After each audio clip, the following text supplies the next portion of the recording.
తన కుమార్తెలైన సీత ఊర్మిళను రామలక్ష్మణుడికి ఇచ్చి వివాహం చేయాలని అనుకుంటున్నానని జనకుడు తన అభిప్రాయాన్ని దశరథునికి తెలియజేశాడు. మహానుభావ దశరథ, నీవు నీ కుమారులిద్దరినీ తీసుకుని వెళ్ళి ఇక్కడే మిథిలా నగరంలో నాంది శ్రాద్ధము గోదానము చెయ్యి అన్నాడు. నాంది శ్రాద్ధం అంటే పెద్దవాళ్ళకి పెట్టడం, అంటే పితృదేవతారాధన చెయ్యడం.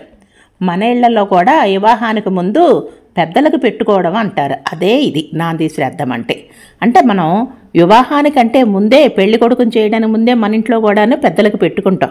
అట్లాగే పితృదేవతారాధన చేసిన తర్వాత మిగిలిన విషయాలు మాట్లాడుకుందాము, గోదానము పితృదేవతారాధన చేసిరా అన్నాడు. అదేవిధంగా దశరథుడు వెళ్ళి నాంది శ్రాద్ధము, 1,00,000 గోవులని, గోదానాలు అన్నీ చేసి తిరిగి వచ్చారు.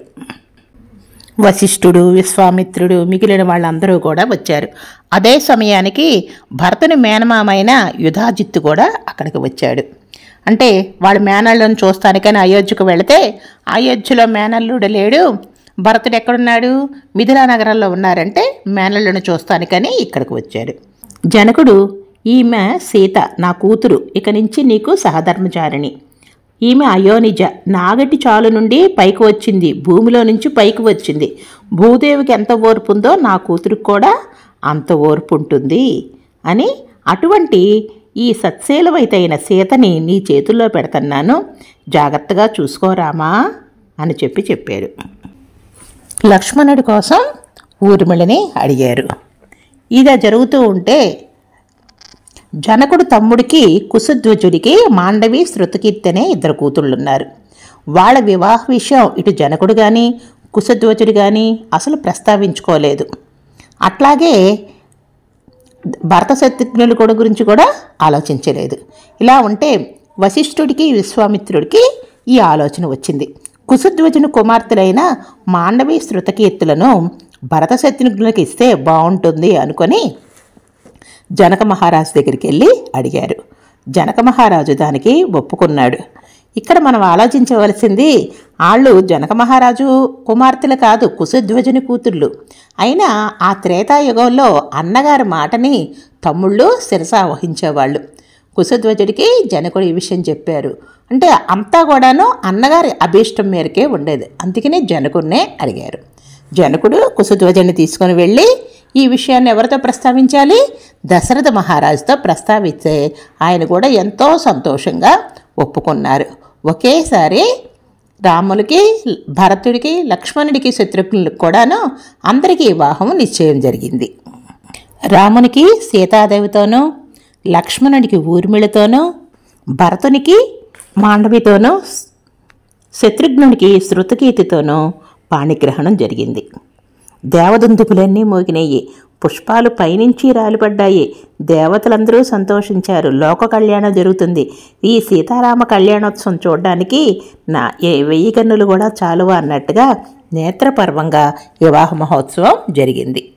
సీతారాముల కళ్యాణం అయిన మరునాడు ఉదయం విశ్వామిత్ర మహర్షి లేచి వారిని ఆశీర్వదించడం చేసి, సీతారామ కళ్యాణం చూడడానికే ఈ నిర్ణయం కోసమే నేను వచ్చినట్టున్నాను అనుకొని అందరి వద్ద సెలవు తీసుకొని తపస్సు చేసుకుంది. కానీ ఉత్తర దిక్కుకు బయలుదేరి వెళ్ళిపోయాడు. ఇంకా జనకుడు వియ్యాల వారికి, కూతుళ్ళకి, అల్లుళ్ళకి విశేషమైన కానుకలను, ఏనుగులను, గుర్రాలని, పట్టుపట్లని, అనేక వస్త్రాలు, ముత్యాలు, పగడాలు, ఐశ్వర్యం, ధనము ఎన్నింటినో ఇచ్చాడు. కొంచెం దూరం వరకు వచ్చి వాళ్ళకి వీడ్కోలు పలికారు. తర్వాత వీళ్ళందరూ కూడా వెళ్తూ ఉంటే కొంచెం దూరం వెళ్ళేటప్పటికల్లా భయంకరమైన శబ్దాలు వినిపిస్తున్నాయి. చెట్లు పడిపోతున్నాయి. ఏదో జరుగుతుంది అనిపిస్తుంది. మృగాలు వాటి చుట్టూ వాటేను ప్రదక్షిణాలు చేస్తున్నట్టుగా తిరుగుతున్నాయి. అంటే ఏదో విపత్తు జరుగుతుంది, ఆ విపత్తును దాటుతారు అని దాని అర్థమంట. వశిష్ఠ మహర్షిని అడుగుతాడు దశరథ మహారాజు, ఏంటి ఈ విధంగా ఉంది? గాలి ఇలా వీస్తుంది, చెట్లు పడిపోతున్నాయి, మృగాలన్నీ అరుస్తున్నాయి, ఏం జరుగుతుంది? నాకు ఏదో శంకగా ఉంది అని అంటాడు. భయపడవలసింది లేదు, మృగాలు ప్రదక్షిణాలు చేస్తున్నట్టు తిరుగుతున్నాయంటే మనం ఈ విపత్తుని దాటుతాము అన్నాడు. ఇంతలో పరశురాముడు ఉగ్రంగా విష్ణు చాపాన్ని చేతిలో పట్టుకొని వచ్చాడు.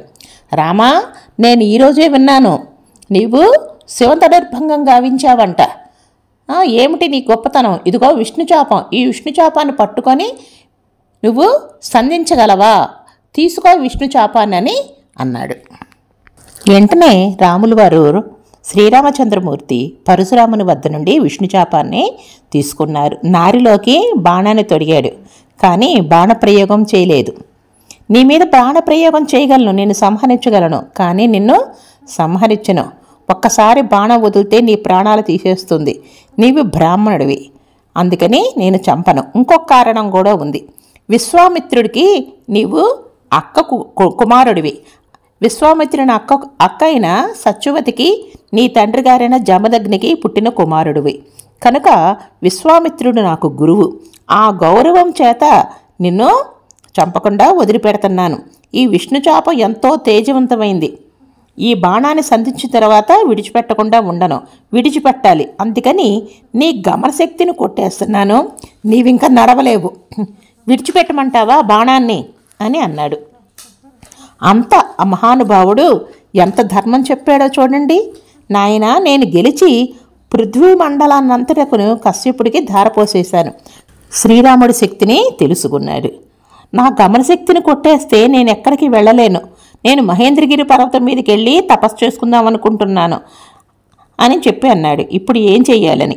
రాముడు, నీ తపశ్శక్తి సంపాదించుకున్న వర్ధలోకాలున్నాయి, తపోలోకాలున్నాయి, ఆ తపస్సునంతటినీ కొట్టేస్తాను అన్నావు. అవి కంటికి కనపడవు. అది రామశక్తి అంటే. పరశురాముడు ఒప్పుకున్నాడు. రాముడు బాణం విడిచిపెట్టాడు.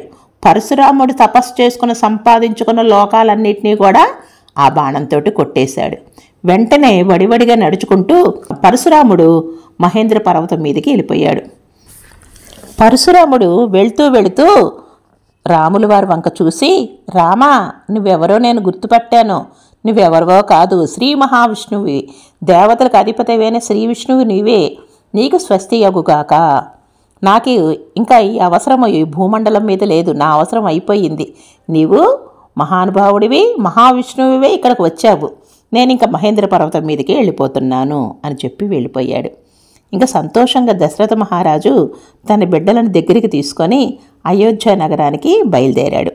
కౌసల్య, సుమిత్ర, కైకేయ మొదలైన వారందరూ కూడా ఎదురొచ్చారు. కోడళ్లను చూశారు. హారతులిచ్చి లోపలికి తీసుకెళ్లారు. వాళ్ళు తీసుకొచ్చిన బహుమతులు చూశారు, చాలా ఆనందించేశారు. కోడళ్లను ముందుగా దేవతా గృహాల్లోకి తీసుకుని వెళ్ళి అక్కడ కులదైవములైన స్వరూపాలను చూపించి అక్కడ వాళ్ళందరికీ కూడా నమస్కారాలు, పూజలు అన్నీ జరిగిన తర్వాత ఎవరి మందిరాల్లోకి వాళ్ళని పంపారు. అది ఈనాటికి కూడా మనము చేస్తూ ఉంటాం. కొత్త కోడలు రాగానే ముందేం చేస్తాము? పూజా మందిరం తీసుకెళ్ళి దీపారాధన చేయిస్తాము. రాముల వారికి సీతాదేవి అంటే చాలా ఇష్టం అంట. ఎందుకని? అపురూపమైన సౌందర్య రాశినే కాదు, సుగుణాల రాశి కూడాను. ఎంతో మంచిది, ఎంతో గుణవంతురాలు. అవన్నీ తెలుసుకొని రాముల వారికి చాలా ఇష్టం. కోడళ్ళకి, దశరథ మహారాజుకి అందరికీ కూడా ఇష్టమైన కోడలు సీతాదేవి. ఇలా 12 సంవత్సరాలు గడిచిపోతుంది. రేపటి నుంచి అయోధ్యకాండ మొదలవుతుంది. జై శ్రీరామ్.